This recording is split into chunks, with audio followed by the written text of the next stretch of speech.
Witam bardzo serdecznie ponownie, kochani, 19 czwartek, a tradycyjnie jak 19 czwartek w naszej propolskiej, patriotycznej telewizji w Realu24.pl. Moim gościem Krzysztof Karoń. Witam serdecznie, panie Krzysztofie. Jak co? Czwartek, drogi panie Krzysztofie, no właśnie wróciłem sobie ostatnio z nagrań, a mianowicie w weekend. Mieliśmy także dużo tutaj bardzo fajnych, ciekawych nagrań. Myślę sobie, motyla noga, obejrzę Krzysztofa Karonia w Lublinie, ponieważ miał być. Sam generalnie chciałem zobaczyć, jak to tam się odbędzie i tak dalej, bo tam z tego, co widziałem, to były takie jakieś zaczepki ze strony pana H. Od razu mówię, że bardzo bym prosił, ponieważ obiecałem i sobie przede wszystkim, ale także widzom, że nie będę używał nazwiska tego pana. Bardzo bym też prosił pana, panie Krzysztofie, bo po prostu obiecaliśmy, bo ktoś, kto po prostu nie potrafi rozmawiać, nie zna czegoś takiego, jak pojęcia jak dialog, tylko chodzi i obraża kogoś od męt i od świń, to po prostu, no, to nie jest jakby ta klasa, więc bardzo bym poprosił o nieużywanie tego nazwiska. O to prosili widzowie i ja też bardzo serdecznie proszę, więc pan H, przyjmijmy pan CH. No właśnie, co się tam właściwie stało, bo włączyłem sobie w sobotę, z tego co ja pamiętam, były tam jakieś grafiki, miał być Krzysztof Karoń w Lublinie, w Idź Pod Prąd, tam zaproszony przez Mariana Kowalskiego, zresztą Marian prosił mnie o kontakt do pana, pytałem się, czy mogę, więc dałem oczywiście. No i się zrobiła tak zwana jakaś, tak się mówi w internecie, zadyma. Drama, to się tak nazywa profesjonalnie, drama. Jak w internecie to drama, tylko to jest między youtuberami, a to jest taka jakaś dziwna drama. O co właściwie tam chodzi, bo tam niby miało być nagranie, nie było, było na żywo, nie było. Co się stało? W ogóle był tam pan H i się przywitał z panem? Coś? Nie, okay. No raczej przywitanie nie byłoby możliwe. Tym bardziej, że ja się zorientowałem dopiero, ale to bierze się z mojej tempoty. Dopiero po jakimś czasie się zorientowałem, dokąd jadę, dlatego że zostałem zaproszony w zasadzie osobiście przez pana Mariana Kowalskiego z propozycją, że porozmawiamy o Chinach. Tak. Dlaczego nie? Temat jest bardzo ważny w tej chwili. Ustaliliśmy dzień, datę i koniec. W sensie Chiny to był taki temat przewodni, który miał być w tej debacie, tak? W tej dyskusji? Ogólnie kwestia chińska, nazwijmy w ten sposób. Nie Chiny jako takie, bardziej z naszego punktu widzenia. Tak się domyślam, bo szczegółów nie umawialiśmy. Natomiast jak pada temat, to no każdy może mówić na co mu się podoba, a ja i tak zawsze mówię o tym samym, w związku z tym, czy zacznę od trąby, czy od ogona, to i tak będzie mowa o słoniu. No, tam pan zaczął ostro, bo widziałem fragmenty... Nie. Okay. Do tego tematu w ogóle nie doszło, ponieważ zanim dotarłem do Lublina, to dostałem sygnały od ludzi, że pojawiły się jakieś zajawki na portalu IPP, i okazało się, że to są takie chamskie zaczepki, takie wie pan, no, nawet nie spod budki z piwem, chlew. No typu do mnie jakieś krzyki typu Karoń, puknij się w łeb. No pan H słynie z tego, że tam... Niech sobie będzie. Pomyślałem sobie, zapytałem pana Kowalskiego, co o tym wie. Okazało się, że on jest w tym czasie za granicą. Pan Kowalski się zachowuje w zasadzie w porządku, więc nie mam podstaw do... I on powiedział, że on nie wie, o co chodzi. Okay. W związku z tym ja powiedziałem, że przyjeżdżam do Lublina pod jednym warunkiem, że całe spotkanie będzie nagrane i opublikowane na kanale, na kanale ich. Tak. Dlaczego mi na tym zależało i dlaczego postawiłem ten warunek? Ponieważ no, ja jestem wprawdzie niespecjalnie rozgarnięty, ale nie aż tak, żeby nie zrozumieć, że tego typu przygotowanie to była jawna prowokacja po to, żeby mnie, nie wiem, no, wplątać w jakieś pyskówki. To po co pan tam pojechał, skoro pan No właśnie po to, że jeżeli ktoś mnie prowokuje w ten sposób, to ja oczywiście nie jadę po to, żeby odbywać pyskówki z zupełnie innego powodu. Otóż w tych zaczepkach pojawiło się kilka tematów.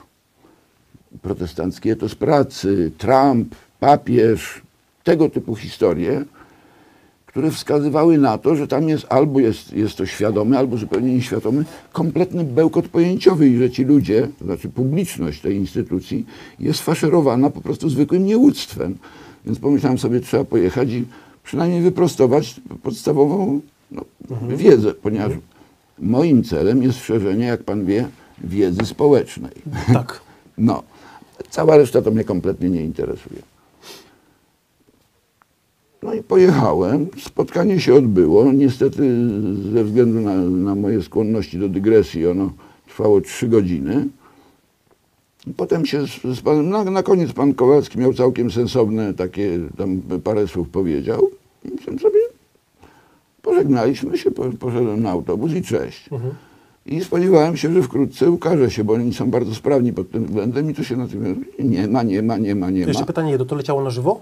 Nie. Nie leciało, okej. To znaczy, przepraszam, ponieważ ja byłem na sali, to ja nie wiem, czy leciało na żywo. Natomiast jak zajrzałem do telewizora, czyli do mojego komputera, to okazało się, że tam nie ma śladu. Okej. W związku z tym prosiłem o interwencję pana Kowalskiego i 2 dni później całe nagranie ukazało się na jakimś dziwnym no-name kanale, nie na ich firmowym, z taką nazwą 1, 2, 3, 4, spacja 5, 6, 7, 8. Znaczy jakiś nowy kanał powstał, rozumiem? Tak, zero zawartości, tylko ten jeden plik. I jak mi potem ludzie powiedzieli, bo ja się na tym kompletnie nie znam, że ten plik był opublikowany jako tak zwany niepubliczny, czyli żadna wyszukiwarka nie była w stanie go znaleźć. No ale trochę ludzi to znalazło i tam się zaczęły pojawiać wpisy, niekoniecznie przynoszące chwałę organizatorom.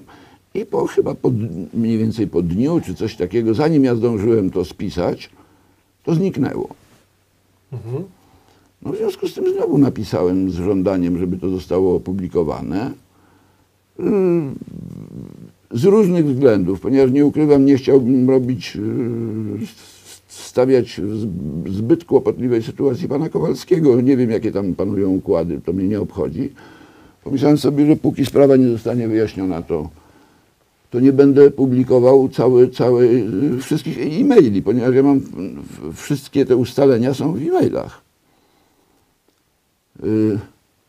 No w każdym bądź razie po interwencji dowiedziałem się, że redakcja uznała, że ja mówiłem nie na temat, bo obiecywałem, że będę mówił o Chinach i doszli do wniosku, i z tych 3 godzin zostało wyciętych 15 minut, kilku takich no być może. I ja to tak przejrzałem mniej więcej, no bo na siebie patrzeć nie mogę za długo i stwierdziłem, że Boże drogi, nie mam nic przeciwko tym wypowiedziom, żadnej z nich bym nie cofał, natomiast problem polega na tym, że tam zostało wycięte wszystko to, po co ja tam pojechałem. A ja tam pojechałem, żeby tym ludziom, którzy są ogłupiani tam, bo publiczność tej instytucji jest w elementarny sposób ogłupiana i to zaznaczam, nie chodzi mi o kwestie ideologiczne, interpretacje. Po prostu mają przekazywaną całkowicie fałszywą wiedzę na temat faktów. Mianowicie? To jest bardzo ciekawe. Proszę pana. Bo ja tak dzisiaj widziałem te 16 minut, po prostu byłem ciekaw, tak, bo sam pan mówił, że jedzie do Lublina, po prostu byłem ciekaw, tak, no tutaj pan H. jest redaktorem naczelnym tego całego przybytku, no myślałem, że nie wiem, tam jakoś porozmawiacie, będzie jakaś debata, coś takiego, co będzie miało ręce i nogi. Żadnej debaty by, proszę pana, nie było, ponieważ, no, proszę się nie gniewać, ale w tych kwestiach, które ja poruszam, debata tam nie jest możliwa, bo ci ludzie nie mają elementarnej wiedzy. Ja im wyraźnie powiedziałem, jaki jest ich profil, ponieważ celem, jedynym widocznym, dającym się skrystalizować celem tej instytucji jest po prostu walka z katolicyzmem i z Kościołem katolickim. Tam nie ma żadnej innej treści. Wszystko inne to jest zbieranina takich populistycznych, co akurat w tej chwili się ludziom nie podoba, to my też nie, no bo to zwiększa naszą popularność. A w tle jest tylko i wyłącznie jeden temat, ponieważ całą treścią w tej chwili antykultury jest walka z tą jedyną instytucją. No z czym walczą feministki, z czym walczy klątwa? No co tam się pojawia? Oprócz obyczajówki to jest tylko jeden obiekt ataku. Kościół. Ja staram się jakby nie oglądać tej telewizji, ale kilka też nasi fani przysyłają nam, między innymi jak tam nas obrażali czy coś, to tam te fragmenty widziałem. Tam faktycznie jest coś takiego, że no, głównie się nawala faktycznie w Kościół katolicki, no ale jednak tam pan H. daje mocne argumenty ku temu, że jednak Kościół katolicki idzie, no, a między innymi papież Franciszek tam o lewactwie mówi i tak dalej, o agentach Watykanu. No więc właśnie na tym polega nieuctwo, dlatego że ja to próbowałem tam wytłumaczyć również w trakcie tego spotkania. Przy czym wyjaśniam, zanim przejdę do ciągu dalszego, Tak. który nie powinien być zbyt długi, bo szkoda na to czasu. Okej. Tak się złożyło, że kilka osób dało mi sygnał, że zdążyły ściągnąć ten film w całości z tego, wtedy kiedy on tam przez tę dobę czy ileś był w sieci i ja ten film już mam. I w miarę możliwości, to jest kwestia kilku dni, ja opublikuję ten film i nie jest wykluczone nawet, że z komentarzem. Z tym, że będą dwa filmy, dlatego że ja w trakcie tego spotkania nie zdążyłem poruszyć wszystkich tematów, o które zostałem zaczepiony w tych pyskówkach wstępnych, w tych takich pokpiwankach. I tam będzie... A to są, proszę pana, sprawy zupełnie elementarne, ponieważ, co zresztą ja wyraźnie powiedziałem, bo o moich zastrzeżeniach do tego, co mówi i co robi w tej chwili hierarchia kościelna, to ja nie muszę nikogo przekonywać, bo mój pogląd jest dość znany. No, widzimy to. No. Natomiast trzeba zdawać sobie sprawę z tego, że czym innym jest religia katolicka, czym innym jest Kościół katolicki jako instytucja, czym innym jest Kościół katolicki jako wspólnota wiernych, to są zupełnie inne rzeczy, i jeszcze czym innym jest katolicyzm rozumiany w ten sposób, jako pewna koncepcja, ja to nazywam jako pewna antropologia, której produktem były, i ja o tych rzeczach przynajmniej częściowo tam powiedziałem, przede wszystkim była bulla sublimis Deus. Pierwszy w historii dokument, kiedy Kościół i na następnych 300 lat, jeden dokument, kiedy Kościół potępił niewolnictwo, które potem regularnie stosowali również protestanci bez żadnych zastrzeżeń i tak dalej, i tak dalej. Tu jest mnóstwo, a ostatnim produktem tej antropologii była katolicka nauka społeczna, która, i to jest bardzo ważne, która doprowadziła do przekształcenia XIX-wiecznego kapitalizmu w XX-wieczną gospodarkę rynkową, którą ludzie nieznający faktów nazywają kapitalizmem. I to niektórzy idioci nawet nazywają go kapitalizmem wolnorynkowym, bo nie rozumiejąc w ogóle, co znaczy słowo wolnorynkowy. Przepraszam. Także tu jest taki splot nieporozumień i nieuctwa zwykłego, że na tym mi bardzo zależało, żeby to się właśnie pojawiło. No i co, udało się to to? zostało wycięte całkowicie. Ale oprócz tego jeszcze było parę innych takich wątków, których ja nie byłem w stanie tam omówić i które postaram się w tym takim suplemencie do tego pełnego przekazu, który mam zamiar opublikować, no niestety na swoim kanale. W związku z tym to w małym stopniu dotrze do tej publiczności, do której było adresowane.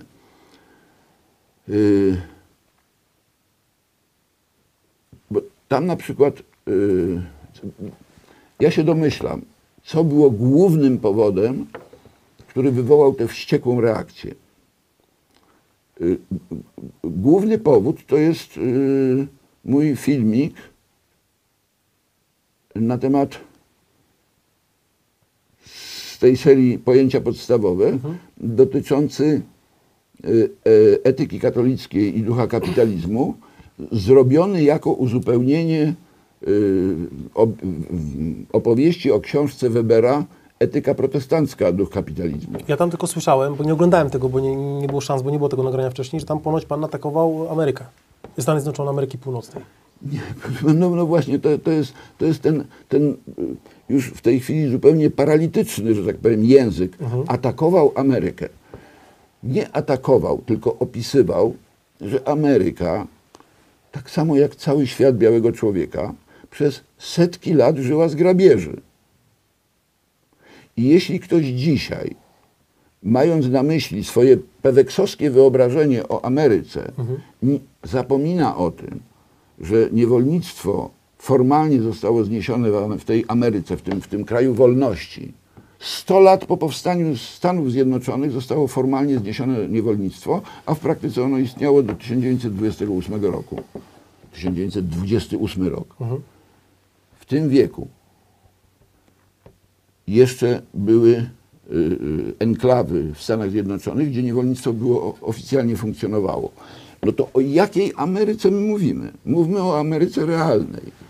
Ale to, co podejrzewam, ja tego nie zdążyłem powiedzieć, ale jestem głęboko przekonany, że jak to opublikuję, bo już fragmenty tego w moich materiałach są, ale to nie było wyraźnie powiedziane. Nie mam wątpliwości, że to będzie przyczyną prawdopodobnie kilku apopleksji. Kiedy ja przedstawię materiał potwierdzający to, że wolną i bogatą Amerykę w znacznie większym stopniu zbudowali katolicy niż protestanci. I to Polacy. I na to są dowody. Tutaj odwołałem się do dokumentacji najnowocześniejszej fabryki lat. Panie Krzysztofie, za taką protestantów pan się dziwi, że pana ocenzurowali? Nie, spokojnie. Ten kościół nowego papieża, ja nie zaatakowałem protestantów. Jest zupełnie, trzeba oddzielać protestantów od protestantyzmu. I dlatego trzeba, który ewoluował. Przecież nie wiem jak to nazwać, te religie, te wyznania, które funkcjonowały w końcu XIX i na początku XX wieku, a to, co się rozumie pod tą samą nazwą dzisiaj, to są rzeczy, które prawie nie mają ze sobą nic wspólnego. Przepraszam. W tym wywiadzie, o którym mówiłem, Lisicki w promocji książki z panem Gmyzem i z panem Cęckiewiczem, tak? O tym pan mówił? Ja mam na myśli tę książkę i tego autora, ale mam na myśli fragment wywiadu, jakiego udzielił panu Łażogowi na lux24.pl. Lisicki tam zwraca uwagę na bardzo ważną rzecz, że, jakby to powiedzieć, z katolickiego punktu widzenia to niektóre nurty baptyzmu w południowej Ameryce dzisiaj są bliższe katolicyzmowi niż ci nasi popaprani marksistowscy pseudokatolicy. Więc wie pan, ale to jest człowiek wykształcony, człowiek, który myśli, a nie jakiś cieć, malina, który sobie założył klub no, jak to ktoś ładnie powiedział kiedyś, są tacy ludzie, którzy są zakochani w sobie z wzajemnością. Co żeś pan, panie Krzysztofie, powiem panu szczerze, pojechał grubo. Nie, dlaczego? To jest opis pewnej informacji psychicznej. Ja nie używam żadnych słów i tak dalej, i tak dalej. Proszę pana, ja mówię o pewnej podstawowej wiedzy, ale zaraz zanim do tego dojdę, to skończę ten jeden wątek, bo on jest fajny, bo na koniec ja szykuję pewien zasadniczy argument. Otóż potwierdzeniem tego wszystkiego, co ja mówię na temat historii, rzeczywistej historii Stanów Zjednoczonych i tego, jak tam ewoluował system, który kiedyś był, nazwijmy to, kapitalizmem wolnorynkowym, ale potem całkowicie zmienił charakter. Żeby zrozumieć charakter tego systemu, to oprócz wiedzy na przykład o dość popularnej, szczególnie wśród młodego pokolenia, austriackiej szkole ekonomicznej, to dobrze by było, żeby oni jeszcze doczytali coś na temat frajburskiej, na temat szkoły frajburskiej. Niech pan popyta znajomych. Większość ludzi w ogóle nawet im się nigdy w życiu nie obiło o uszy takie coś. Natomiast ze szkoły frajburskiej wyszła ta idea, która potem przekształciła ten wolnorynkowy kapitalizm w gospodarkę rynkową. Ale najpiękniejszą puentą do tej historii jest przemówienie amerykańskiego prezydenta Trumpa, który jest, i tu większość ludzi nawet nie wie, jakiego on jest wyznania. Wie pan? Protestantem jest. Proszę pana, w Ameryce jest 2000 odmian protestantyzmu. Czyli to jest różne i to gatunki, między sobą się potrafią całkowicie walka na noże. To wolny rynek, no. To tak, no można tak. Donald Trump jest prezbiterianinem. To jest taka, nazwijmy to w wielkim uproszczeniu, odmiana kalwinizmu. Jest biznesmenem i tak dalej, i tak dalej. Jaki on tam jest prywatnie, to mnie mało obchodzi, bo to jest jego prywatnie. Ale on jest stosując to uogólnienie, protestanckim prezydentem protestanckiego państwa, w którym zresztą katolicy jeszcze do 2 lata wstecz byli największą grupą, jednorodną grupą wyznaniową, przez ponad 100 lat największą grupą wyznaniową w Stanach Zjednoczonych byli katolicy. Dopiero 2 lata temu chyba prześcignęli ich muzułmanie, no bo muzułmanie w tej chwili wszystko. No tak. Jeszcze tylko z Chinami sobie nie poradzili. Otóż, Będzie ciężko. otóż i teraz, żeby zakończyć ten temat, bo Dobrze. nie mam co rozwijać. Otóż ten protestancki prezydent Stanów Zjednoczonych, widząc, jakim szambem stały się Stany Zjednoczone pod rządami marksistów, on stanął wobec konieczności, bo zakładam i ja głęboko wierzę, że on tego chce, odbudowania realnej potęgi Stanów Zjednoczonych. I co on zrobił przed wyborami? On nagrał mało znane, fenomenalne i jednominutowe przemówienie. Donald Trump do katolików. Bardzo zachęcam, żeby obejrzeć. Było w internecie z polskimi napisami, gdzieś zniknęło, ale to nawet ja jestem w stanie zrozumieć, co on tam mówi. Otóż on odwołuje się, zwraca się do katolików, to było przed wyborami, mówiąc im, że on wie o tym, że oni przez długie lata byli traktowani jako ludzie drugiej kategorii, nie używa tego, przez rząd. Ale on wie, jakie są zasługi katolików w zbudowaniu realnej potęgi Stanów Zjednoczonych, czyli gospodarczej potęgi, i on ich prosi po prostu o wsparcie, żeby zbudowali wielką Amerykę. Proszę pana, to znaczy, że Trump potem przyjechał do katolickiego kraju, do katolickiej Polski, gdzie powiedział to, co powiedział tam pod tym pomnikiem. I ja gdzieś powiedziałem, że on to powiedział cynicznie, bo jestem głęboko przekonany, że on to powiedział cynicznie. Proszę pana, to jest prezydent gigantycznego kraju, mocarstwa. Tak. To nie jest facet, który będzie sobie tam sentymentom ulegał. Ale jest bardzo mądry, bo on jest przed realnie wyborami myślącym człowiekiem. wiedział, do kogo się zwrócić. I on wie, że jedynym ratunkiem przed zalewem antykultury jest właśnie ta antropologia i ta ideologia. I on to wlicza jakby w... Katolicka. Tak, No to oczywiście. ja już wiem, o co jest cała drama. No, proszę pana, no jeżeli No to już protestancki ja wszystko prezydent wiem, Stanów Zjednoczonych robi tego typu przemówienie, oczywiście to było, można powiedzieć, minutka, ale żaden do tej pory czegoś takiego nie zrobił. Nie, to tak samo jak zwrócił się do Polaków, do katolików, pamiętam to, do innych też opcji, do ludzi pracujących, ludzi pracy i tak dalej. Ponieważ on wie, że Meksykanów Ameryka także. jest jeszcze bardziej prawdopodobnie przeżarta przez pasożytów niż Europa. No, w zasadzie tu trudno mówić bardziej, no to już są takie, obydwa te pejzaże są już tak zaorane, że... Ale on stanął przed konkretnym zadaniem. Okay. Proszę pana, to głupio powiedzieć, ale on stanął dokładnie przed takim samym zadaniem, przed którym w 1929 roku stanął Stalin.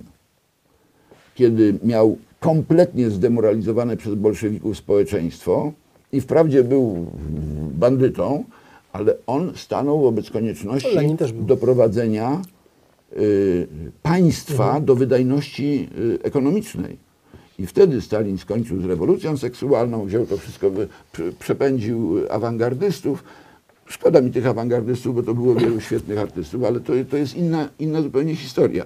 Oni spełnili swoją rolę, można ich było zamieść pod dywan, tak jak się wkrótce u nas zamiecie te wszystkie czarne paniusie, tych wszystkich chłopaków z tymi piórkami na głowach i tak dalej, no bo oni będą już zbędni, spełnią swoją rolę. Tak myśli polityk. Czy można o takich rzeczach mówić w Lublinie na takim spotkaniu? Ja część z tego powiedziałem i to zostało po prostu wycięte.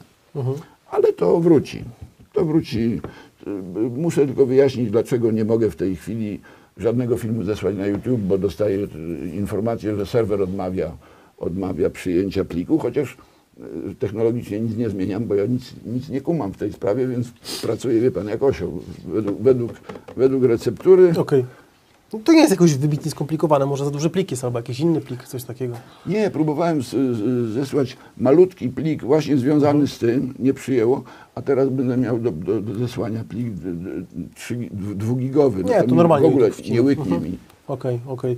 Przypominam, że jesteśmy, kochani, na żywo. Zapraszam do komentowania, udostępniania, lajkowania. Przebijmy się przez ten lewacki bełkot w internecie. Zapraszam także wszystkich widzów, wszystkich Polaków do naszej propolskiej patriotycznej telewizji w realu24.pl. My niczego nie cenzurujemy i to, co zawsze jest na live'ie, w całości jest potem na live'ie, niczego nie wycinamy. Tak więc serdecznie zapraszamy na po prostu rzetelne, nieocenzurowane materiały. Pytanie, przepraszam, czy ja zrobiłem te krypciochy otwarciocha, czy nie? Jeszcze pan nie zrobił tej krypciochy otwarciowej. A jeszcze mam takie jedno pytanie, bo właśnie to mnie zastanawia i bardzo bym chciał, żeby jednak pan się do tego odniósł, ponieważ tam jeszcze przed tym, bo bardzo chciałem obejrzeć ten, nigdzie się szukałem, nigdzie nie mogłem znaleźć tych, tylko słyszałem, że 3 godziny... Długa piła.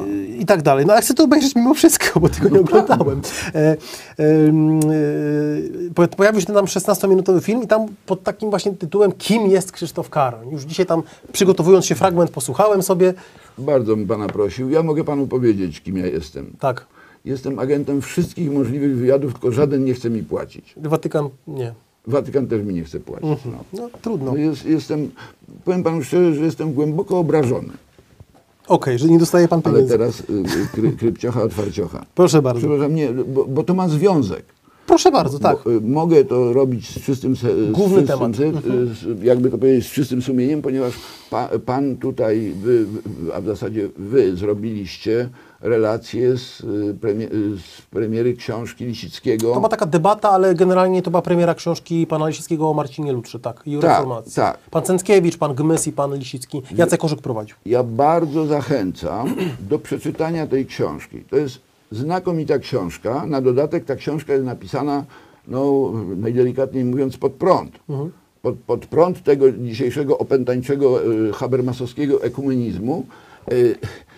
Również z tego względu, że tam w pewnych wątkach jest związek między tym, co ja piszę o Habermasie i o tak zwanym dyskursie. Natomiast to jest naprawdę bardzo wartościowa książka, natomiast problem polega na tym, że to jest książka gruba. No pewnie tam trzeba za nią zapłacić i tak dalej, i tak dalej. Więc O matko, za książkę trzeba zapłacić. Szok. Strasznie. Jeśli ktoś nie da rady zdobyć tej książki, kupić, pożyczyć, przeczytać, to w takim kanale, to się nazywa chyba lux24.pl, pan Orzuk przeprowadził 6-odcinkowy wywiad z panem Lisickim. Z tym, że to są takie krótkie odcinki, tam po kilkanaście, 20 minut. Także w sumie to się składa na może na niecałe 2 godziny. Tak. Znakomity wywiad, dlatego że po pierwsze rozmawiają ludzie, którzy wiedzą, o czym mówią. I każdy odcinek jest poświęcony innemu aspektowi protestantyzmu i działalności Lutra również. Naprawdę to jest fantastyczne. Te filmy, tych 6 filmów powinno być obowiązkowo pokazywane w szkołach. I takie filmy w tej konwencji powinny być zrobione na temat innych wielkich religii. Żeby nie było, że tutaj coś nie... Bo czym innym są kwestie światopoglądowe, kwestie tego, do czego, że tak powiem, człowieka poniesie, W co kto wierzy, tak. a zupełnie czym innym jest wiedza na temat zjawiska, które współtworzyło przez kilkaset lat historię Europy. Jeśli się tego nie zna, to nie można w ogóle o niczym mówić, bo to, że tam jakiś jeden król drugiemu królowi łeb uciął, albo tam się pozażynali, to jest oczywiście, no, dla niektórych jest to ciekawe, ale to najczęściej, prędzej czy później było wynikiem właśnie walki różnych antropologii. Dobra, szluz. Czyli przechodzimy już stricte Przechodzimy do przejścia. Przechodzimy do przejścia, ale to mówimy jeszcze o panu Lutrze, czy już przechodzimy, bo mieliśmy kontynuować wątek, ale jeszcze są pytania od widzów. Nie, to jedźmy pytaniami od widzów, dlatego że trzeba się trochę rozerwać. Dobrze, tak więc zapraszam jeszcze, komentujcie, udostępniajcie, lajkujcie. My niczego nie cenzurujemy, tak więc bardzo serdecznie zapraszamy. Zaraz przejdziemy sobie, o proszę bardzo. Tak, i tutaj mamy pierwsze pytanie z brzegu. Los Pacos.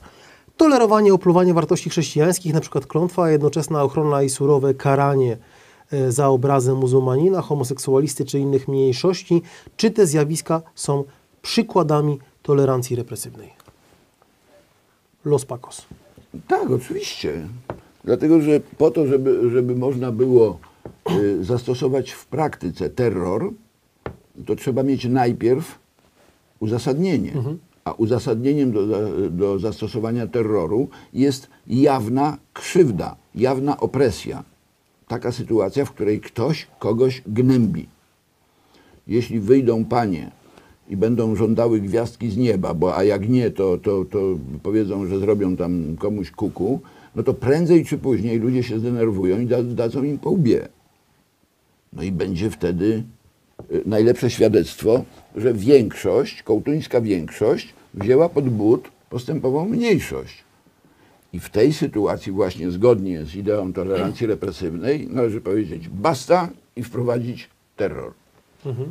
Tutaj nie ma absolutnie żadnych, w związku z tym to, pod jakimi hasłami się to odbywa i tak dalej, to nie ma absolutnie żadnego znaczenia, o ile spełnia zasadę, którą wielokrotnie powtarzali różni ludzie. Ja pamiętam to, jak coś takiego powiedział, stojąc na rysownicy na Wydziale Architektury Jacek Kuroń w czasie jakiegoś takiego show LZS-owskiego, czy strajki były wtedy były w modzie strajki studenckie. Duża zabawa. I on wtedy powiedział, bądźmy realistami, żądajmy niemożliwego. To jest ta zasada, bądźmy realistami, żądajmy niemożliwego, w związku z tym i tak, prędzej czy później okaże się, że ktoś nam odmawia. A jak nam ktoś odmawia, to ktoś łamie nasze prawa. I na tym jedzie zarówno Marksizm, jak i wolnościowcy. Dobra. Lecimy dalej. M. Zubr. M. Zubr. Jeszcze przypominam, że jesteśmy na żywo, dlatego tutaj czytam, bo tych maili jest po prostu setki do pana Karonia, w sensie z pytaniami. Jest bardzo często tak, że po parę pytań jest w jednym mailu, dlatego bym proponował, że po tym przejdę sobie jeszcze na czat. Tam wiem, że trwa nawalanka, ale jeżeli dałoby radę wyłuskać z tego jakieś bardzo fajne, merytoryczne pytania, to jak najbardziej zapraszam, kochani. M. Zubr. Jaki cel chcą osiągnąć włodarze tego systemu poprzez obecnie trwającą rewolucję marksistowską, skoro oni sami wiedzą, że taka rewolucja skończy się wielką zagładą dla zwykłych ludzi? Oni nie zakładają. To znaczy, po pierwsze, pojęcie oni, definicję pojęcia oni odkładamy na razie, bo to jest zupełnie odrębna kwestia, kto to są ci oni. Wbrew pozorom to wcale nie są ludzie, którzy sprawują władzę polityczną. Jak się poczyta, czy obejrzy filmy, w samej Brukseli, już nie jestem pewien, jest chyba, w samej Brukseli jest zarejestrowanych albo 2,5, albo 5 tysięcy firm lobbingowych. Oficjalnie działających. Ludzi, których jedynym celem jest chodzenie po tych wszystkich instytucjach urzędowych, no i dawanie łapówek. No. To się nazywa lobbying oczywiście i tam wygląda to trochę inaczej, ale prędzej czy później przekłada się to na jakieś konkretne dziaczki. Więc to określenie tego, kto oni, kto to są oni, to jest inna sprawa. Była kiedyś taka sztuka chyba Witkiewicza. Natomiast w planie tego systemu, zakładając, że on zostanie zrealizowany, czyli że zostanie domknięty system, zostaną zlikwidowane wszelkie tożsamości dzielące ludzi i uniemożliwiające ich homogenizację i zostanie stworzony aparat terroru, to tutaj jest to bardzo proste, jak to ma wyglądać. Ale żeby to zrozumieć, to trzeba odróżnić coś, czego większość ludzi nie odróżnia. Mianowicie pojęcie kapitalizmu przemysłowego, czyli kapitalizmu tego, który produkuje jakiekolwiek dobra, od kapitalizmu finansowego, który produkuje pieniądze. I to produkuje pieniądze z pieniędzy albo wytrzypuje je znikąd. Bo to każdy ekonomista wie, jak tam się te 30 razy można rozmnożyć pieniądze. 5 godzin. No. Bo większość ludzi i również większość tych ludzi, którzy dzisiaj nawołują do tak zwanego uwolnienia przedsiębiorczości Polaków, co samo w sobie jest ideą bardzo rozsądną. Jedyny człowiek, który chyba to rozumie, to jest pan Michalkiewicz. Bo on został kiedyś, on jest, no, on mówi, że jest liberałem i chyba jest liberałem i tam nawołuje również do takich różnych, nazwijmy to wolnorynkowych, ale jak został w którymś z wywiadów zapytany, czy w Polsce można wprowadzić taki kapitalizm wolnorynkowy, to on bez wahania powiedział, że oczywiście, że nie. Bo on zdaje sobie sprawę z tego, że gdyby teraz wprowadzono kapitalizm wolnorynkowy, to jedynymi ludźmi, którzy by mogli na nim działać, to są przestępcy. Proszę pana, jeżeli w ciągu 7 lat, bo to chyba takie jest to podsumowanie, na samym VAT-ie rąbnięto 250 miliardów złotych, Tylko na VAT-ie. to znaczy, że, ja wiem, że to jest duże uproszczenie, ale to oznacza, że w Polsce jest 250 000 milionerów, którzy pieniądze zdobyli z przestępstwa. A wie pan, że w bardzo łatwy sposób, może jeżeli mogę wtrącić, bardzo serdecznie zapraszam was do ostatniego mojego wywiadu z byłym gangsterem pruszkowskim z gangu także mokotowskiego, pseudonim Oskar, pan Krzysztof, który tłumaczy mechanizm, jak wyprowadzali z różnych rzeczy, nie tylko z paliwa, ale z iPhone'ów, z gorzały, z garniturów, ze wszystkiego, po prostu kasy tak, przez sztuczne spółki i tak dalej, mechanizm sam. Więc zapraszam do tego programu. Czyli mamy układ dokładnie taki, jaki był w pierwszej połowie XIX wieku. Mamy nieprawdopodobną przewagę nielicznej grupy tak zwanych kapitalistów, którzy mają zupełnie nieporównywalne pieniądze i masę ludzi, którzy no, muszą pracować, żeby przeżyć, bo jak nie, no to kaplica, eksmisje i te wszystkie rzeczy, ale oni nic nie potrafią, żeby pracować. Znaczy, część jeszcze tam coś pamięta z dawnych czasów, ale ci młodzi, brutalnie mówiąc, ja bardzo przepraszam, to jest oczywiście o wiele bardziej skomplikowana kwestia, natomiast ci ludzie nie potrafią robić nic, co jest przydatne innym ludziom. To jest bardzo istotne. Czyli nie potrafią wykonywać pracy społecznie przydatnej. Oni potrafią robić bardzo wiele rzeczy dla siebie. I oni dla siebie robią. Każdy złodziej kradnie dla siebie i czasami potrafi strasznie się napracować, żeby rozerwać ten sejf, ale z tego nikt nic nie ma i nikt w związku z tym nie powinien mu za to płacić. A tu się wyhodowało ludzi, którzy chcą robić dokładnie to samo, ale jeszcze chcieliby z państwowej kasy dostawać pieniądze. I właśnie o to chodzi, że w tym genialnie wymyślonym systemie opartym na pasożytnictwie układ miałby wyglądać w ten sposób, że jest, nazwijmy to, grupa zarządzająca, którą trudno jest zidentyfikować, a tak naprawdę to się sprowadza do tak zwanych w cudzysłowie kapitalistów finansowych. Ja nie wiem, czy oni tam się umawiają na jakieś Bilderbergi, czy coś, to nie ma żadnego znaczenia. Istnieje w każdym razie pewien gigantyczny kapitał, który na dodatek można produkować znikąd. No to te mechanizmy to są opisane już bardzo dokładnie. Tak.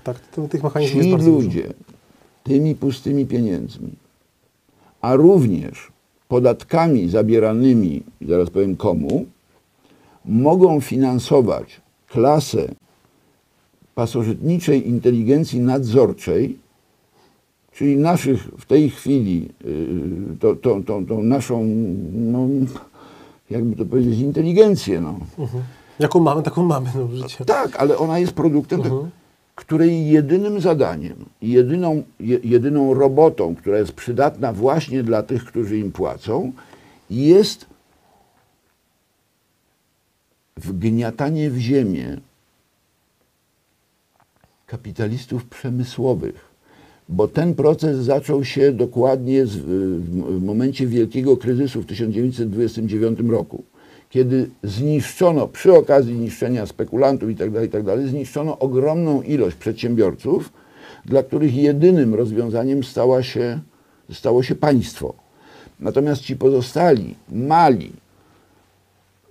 małe i średnie przedsiębiorstwa, to są ci ludzie, którzy z różnych względów, również ze względów kulturowych itd., oni chcą pracować. Oni chcą pracować, oni chcą produkować i oni rzeczywiście, Oni też są oczywiście już zdemoralizowani w znacznym stopniu. Niemniej jednak Bo muszą na sobie tym radzić w tym najniższym systemie. poziomie oni muszą produkować, bo to jest podstawa ich życia i utrzymania i jeżeli zaprzestaną tej produkcji, no to oni po prostu zdechną z głodu. A możliwości finansowania pasożytów takie totalne, no, w pewnym momencie się kończą. I ten system będzie w zamiarze, ja tak to odczytuję, ten system w zamiarze może funkcjonować przez jakiś czas z bardzo prostego powodu.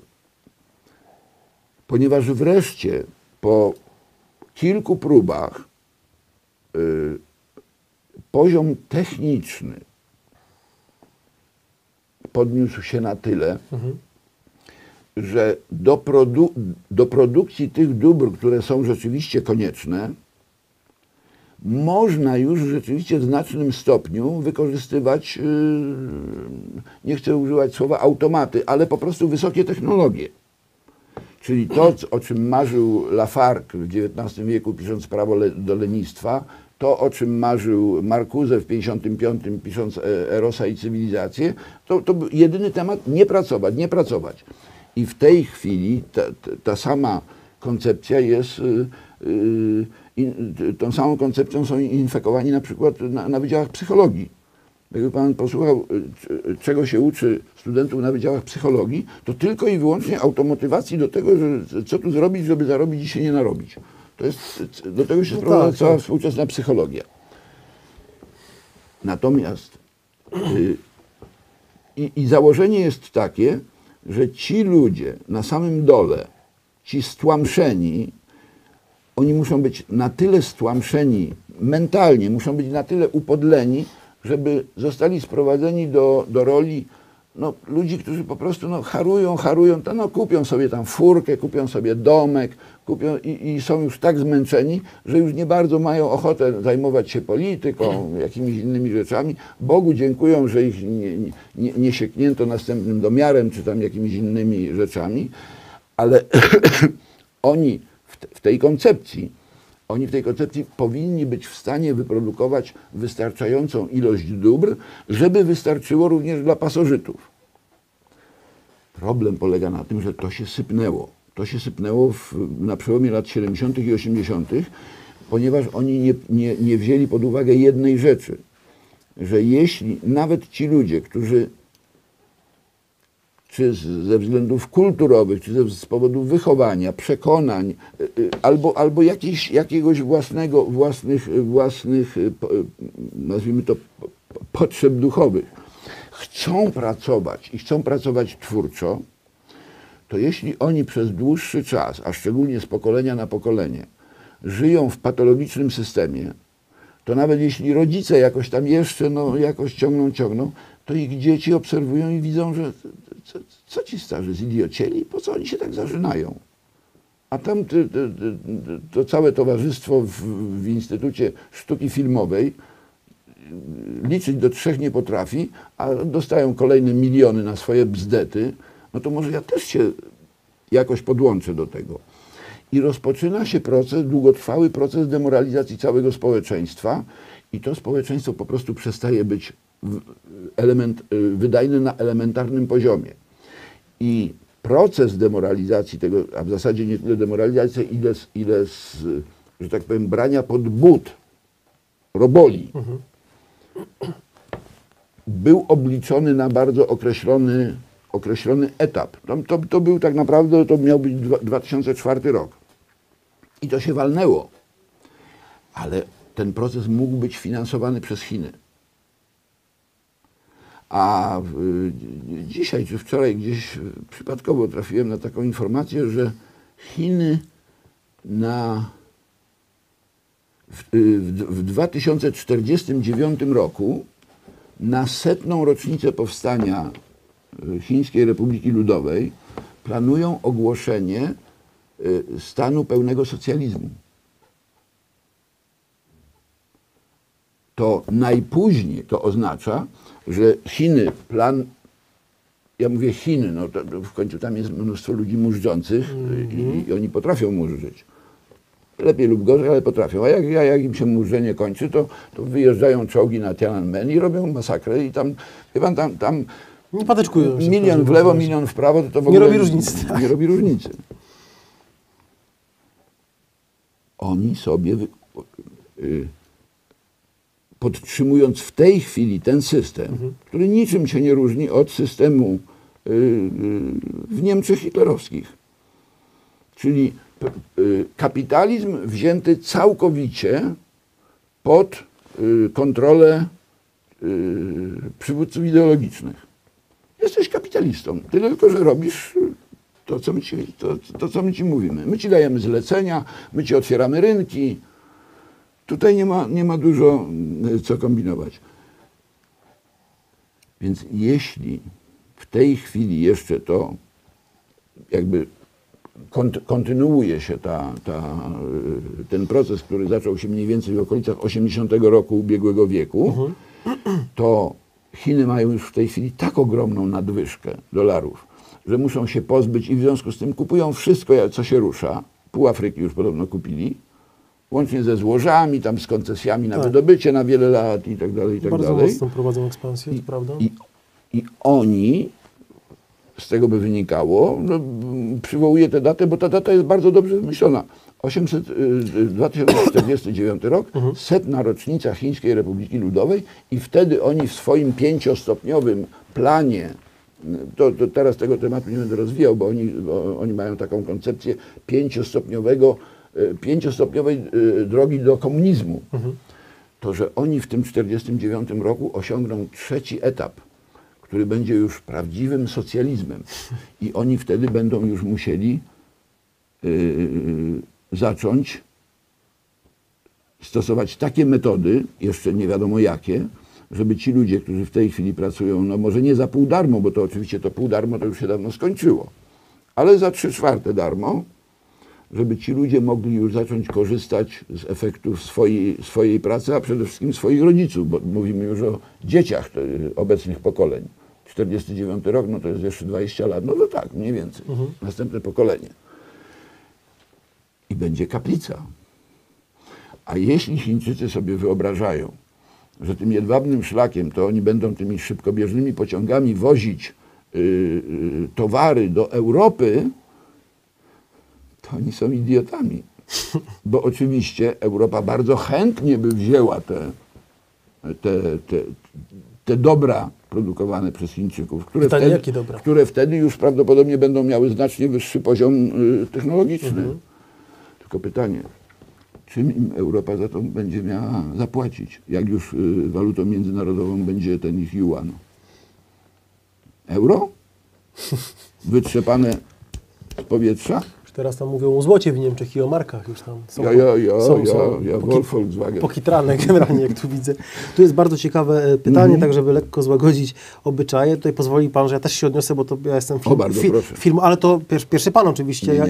Nie, pierwszy pan, jak najbardziej. Z Dunas 23, takie kulturalne bardzo pytanie. Mnie jara, bo ja jestem wielkim filmomanem i kinomanem. Jakie filmy pan uważa za wybitne dla kultury? Bo pan mówił o degeneracji Hollywood itd. No to może Tarkowski, Bergman, Fellini.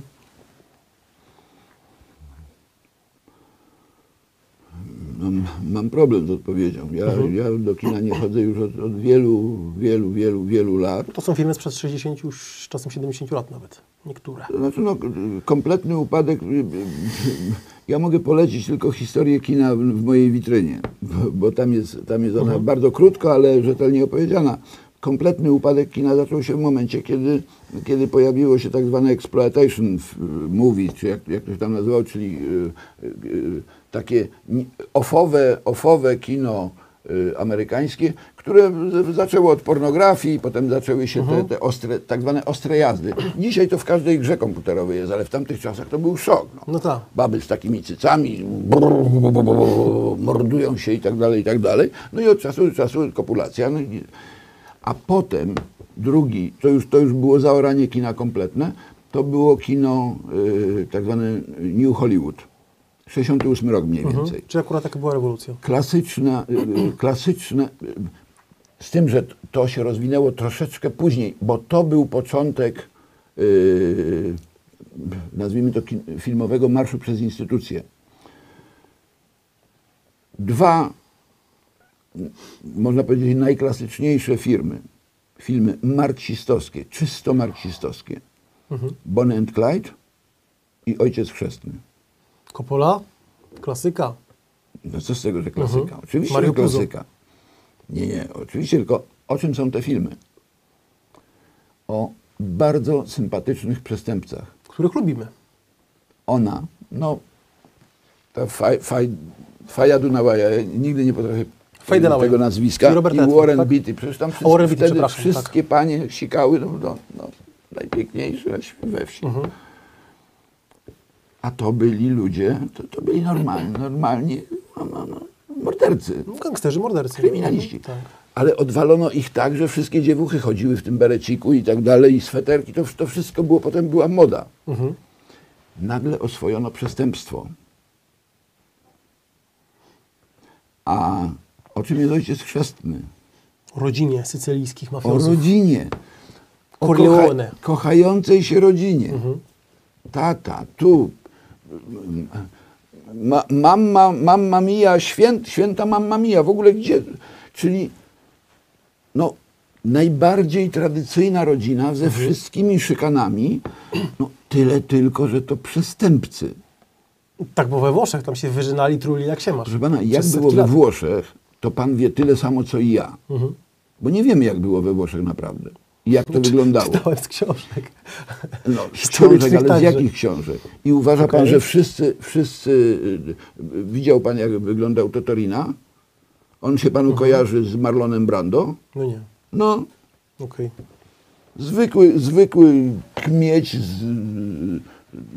kij w łeb, zabić, wdeptać w ziemię. To była prawdziwa rzeczywistość mafijna, nie żadne tam smokingi, te rzeczy. Oczywiście oni potem się oszlifowali i weszli, no bo to jest Tam naturalny przede wszystkim proces. chodziło o to, że tam rodziny mafijne były tworzone jako armia.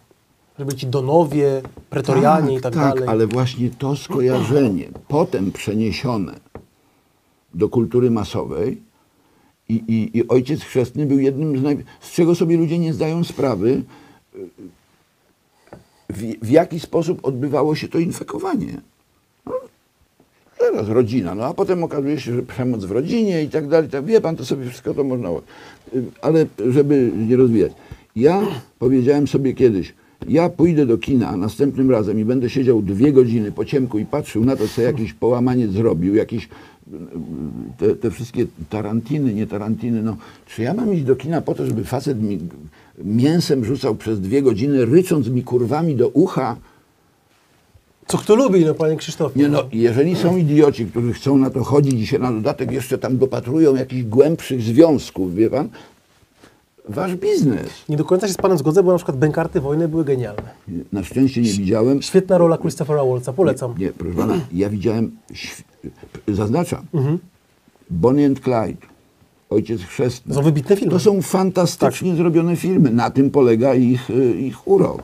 Ja oczywiście w tej chwili przesadzam, ponieważ na pewno jest wiele wybitnych, chociaż powiem panu szczerze, że ja mam, przy czym ja muszę brać poprawkę na to, że ja już mam pewne, no trzeba powiedzieć, no, skrzywienie jakby.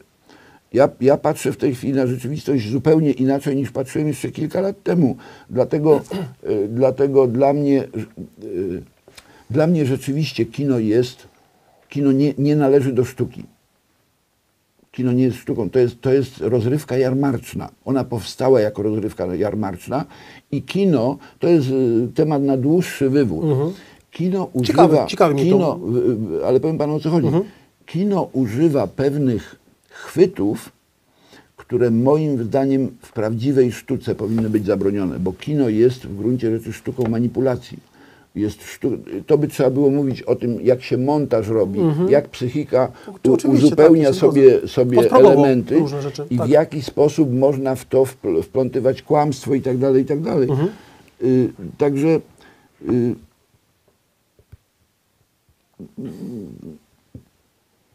były czasy, kiedy na pewno byłem pod wrażeniem różnych filmów. Proszę pana, ja byłem pod wrażeniem takich obsesyjnie marksistowskich filmów, na przykład jak Lot nad kukułczym gniazdem. Jack Nicholson, Miloš Forman.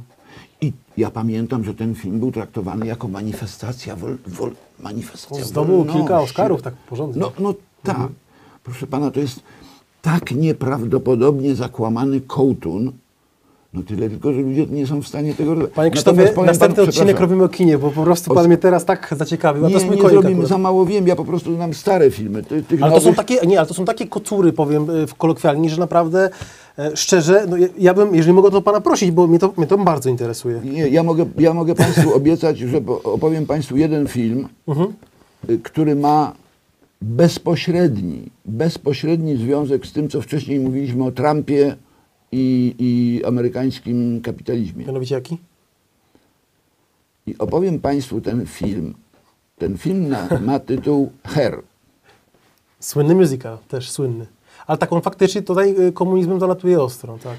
Proszę pana, to, że on komunizmem zalatuje ostro, to pewnie ludziom się tak kojarzy, bo tam są hipisiaki, no bo to jest film Głównie, o hipisiakach. tak. Ale to jest film, to jest najprawdziwszy film o historii Ameryki, prawdziwej Ameryki, nie tych onanistów z Central Parku, no bo ci to tam nawet ta piosenka Masturbation can be fine, To Los Angeles, no wtedy Buttermilk. przecież wtedy zaczynało się dokładnie to, co teraz ci popaprańcy tam wykrzykują na ulicach. No to jest dokładnie ciąg dalszy, tu nie ma żadnych nowości. To są rupiecie, które mają 50 lat. Kto dzisiaj jeździ 50-letnim samochodem? No. Fakt. Bywają... Koneserzy. Tak, ale to są tego typu ideologiczne ramoty i na to się ludzie biorą. Natomiast tam jest, proszę pana, ten film jest... Z tym filmem jest dokładnie tak, jak z moją opowieścią na temat książki Webera Etyka protestancka, duch kapitalizmu. Ja tam dopisałem do tego filmu ciąg dalszy, jakby dopowiedziałem ciąg dalszy pod tytułem Etyka katolicka, duch kapitalizmu, którego Weber nie napisał. I moim zdaniem jest to trafny opis sytuacji. To jeszcze jedno pytanie, będę mógł też się odnieść, bo też chcę... Kończąc, Dobra. jest dokładnie taka sama sytuacja, jeżeli chodzi o Her. Her jest filmem o marginesie Ameryki, ale przy okazji jest tam prawdziwa historia prawdziwej Ameryki pokazana. Tylko trzeba ją ludziom pokazać palcem, Okej. No możemy bo sobie nikt zrobić tego taką... nie widzi.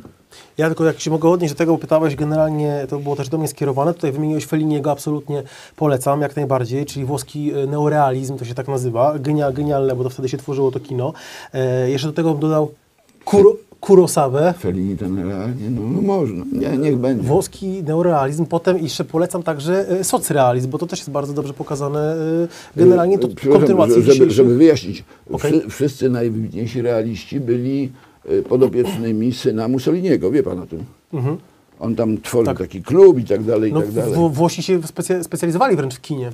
Potem Goebbels to przejmował i pokazywał, pamiętam, jeździł tam w latach, pamiętam, czytałem i widziałem filmy, tak, te dzienniki Goebbelsa. Z tym, że ten nowy realizm to był prawdziwy nowy realizm, bo Tak. to, co pan potem Goebbels robił, to były fantastyczne, ale agitki, natomiast tutaj to... Z USA to oczywiście westerny, wczesny Ronald Reagan, James Stewart, to są taki naprawdę Biały Canyon na przykład i tak dalej, wiadomo, John Wayne. To jest prawdziwe kino, bo to opowiada o takich prawdziwych jakby życiowych sytuacjach.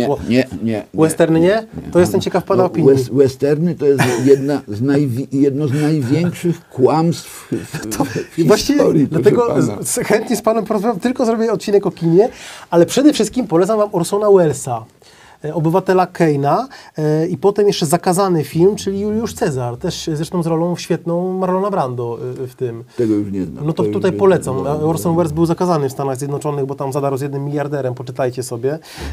W sensie tak prześmiał jego żonę, która próbowała śpiewać, była słabą śpiewaczką i został jakby skreślony potem.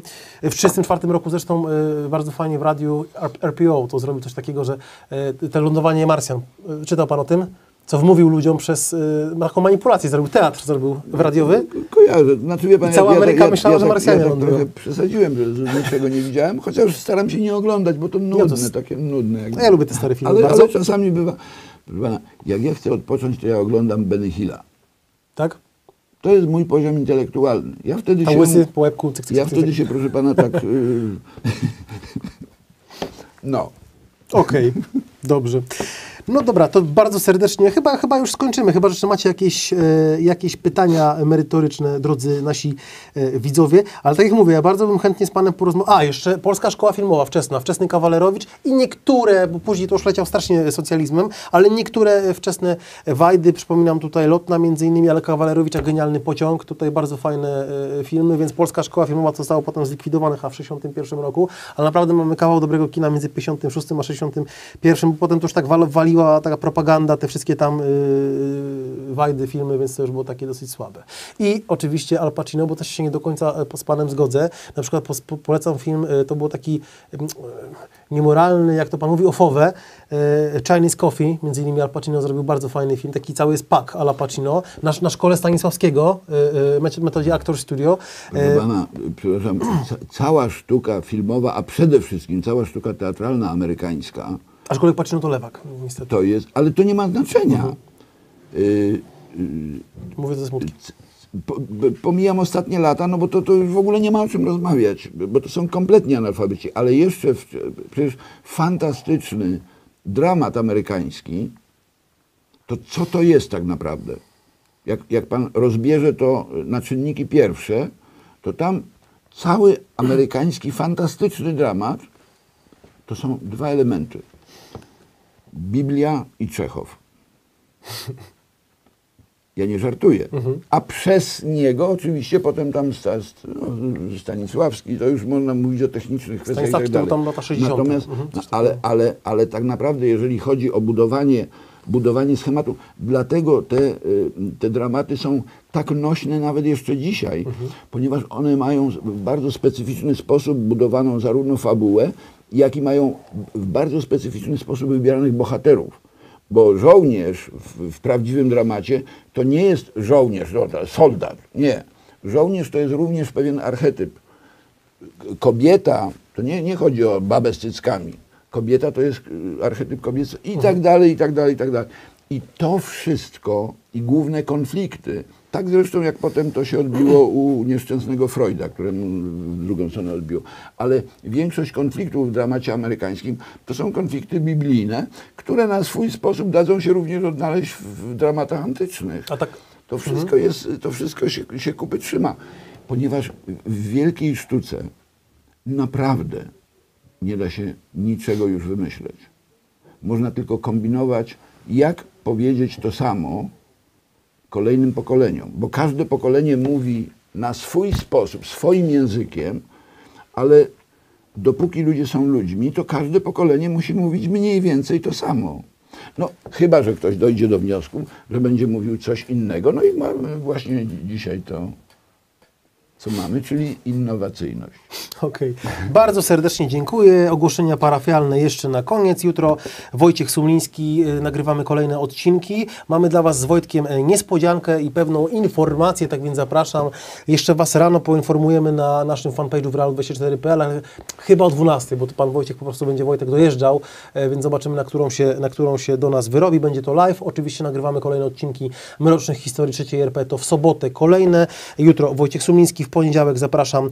Między innymi będzie Pan Warzecha. O kolejnych gościach będę Was informował na realu24.pl na fanpage'u, tak więc bardzo serdecznie zapraszam. Zapraszam do wspierania także finansowo naszej propolskiej patriotycznej telewizji w realu24.pl. Wszystkie linki macie w opisie. Bardzo serdecznie dziękujemy także za te wszystkie wpłaty. W tej chwili, z tego co wiem, to zbieramy na jakiś taki super, hiper, mega modem. Mamy ten super, hiper, mega laptop, co zresztą przy Panu mówiliśmy, już mamy tego laptopa, już tam go pierwsze, tak. Widziałem To dzięki Wam.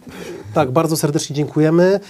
Mały, ale naprawdę daje czadu. Jakiś taki, ja się na tym nie znam technicznie, ale jakiś taki naprawdę mega kod internetowy i jeszcze zbieramy tak powiem swoim językiem, mega kota internetowego modem, żeby po prostu robić dla Was takie live'y, jak na przykład z Krakowskiego Przedmieścia, czy z Londynu 26 listopada. Debata, o której Was jeszcze poinformujemy, między innymi Pan Gadowski, Pan Sumliński, Pan Ziemkiewicz, Pan Kowalski, Lech i wielu innych jeszcze zacnych prawicowych pisarzy, komentatorów, dziennikarzy. Ja się bardzo kłaniam, no i zapraszam do wspierania telewizji w realu24.pl. My niczego nie cenzurujemy, wszystko co leciało live będzie dostępne na kanale, tak więc serdecznie zapraszam, trzymajcie się bardzo ciepło. Dobrego wieczoru, hej. Dziękuję.